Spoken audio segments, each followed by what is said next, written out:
to replace P2 minus P1. So let me change this equation to P2 minus P1.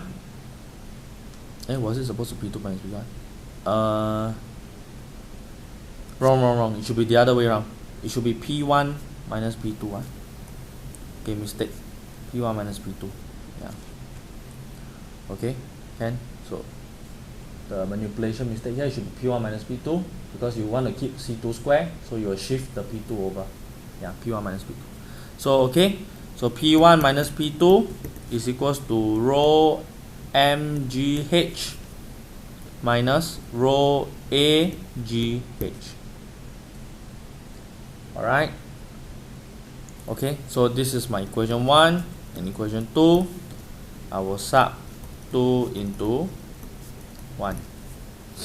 So C2 square is equals to 2 over rho A rho mgh minus rho agh.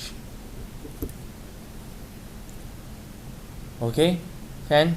So what we can do here is to actually factorize out the terms that we do not need. Okay, so I can factorize out rho A and G. Okay, so this will be 2 rho A and G over rho A.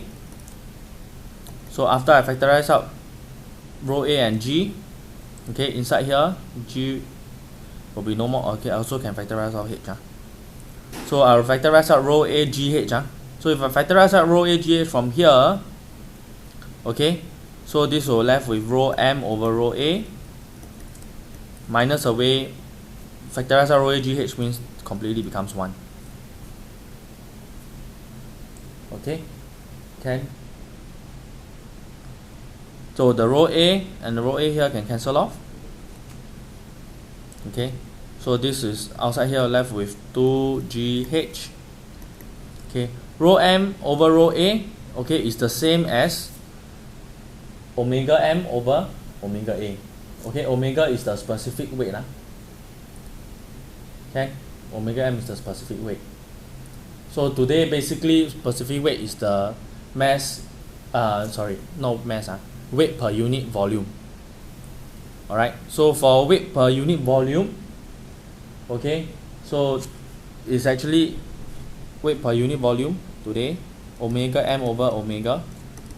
So since this is weight per unit volume, is the same as mass per unit volume times G.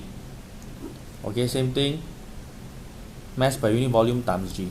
So this is rho M, rho A. So G and G can cancel off. So we can see that the specific weight ratio is the same as the density ratio.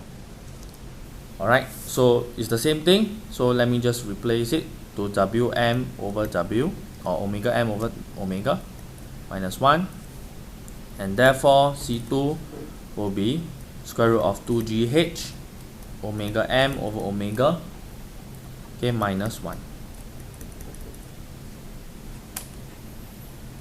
Okay, so this is my C2 value shown. Okay, lastly, we are given some values here. Okay, so pitot tube measure the velocity of air in the wind tunnel.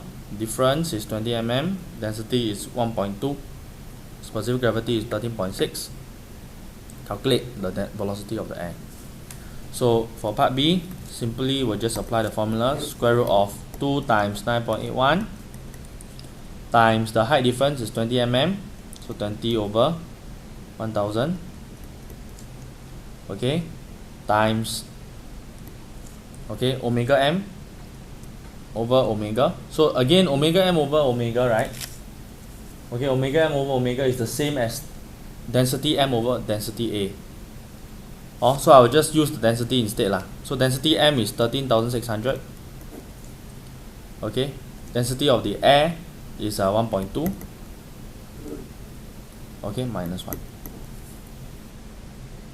Okay, so very easy. You will get your 66.68 meter per second. Okay, so this is the answer. Okay, so some of you might be wondering, the H here we are using the 20 mm no, from the manometer reading directly. Correct. So how did we derive the H? Okay, the H, okay, was derived exactly based on this H, the height of this mercury, this H. Therefore, we can use the 20 mm straight away. Okay, so I say again, this H, okay, is derived based on this height of mercury. It's different from just now, the question 3. Correct. That's not question 3. Question 3, okay, the H here, okay, is derived based on the pressure head difference of 1 and 2 in terms of water. Okay, so we cannot use this 760 straight away because 760 is based on mercury, but the H here is based on water. Alright, so we have to do a conversion.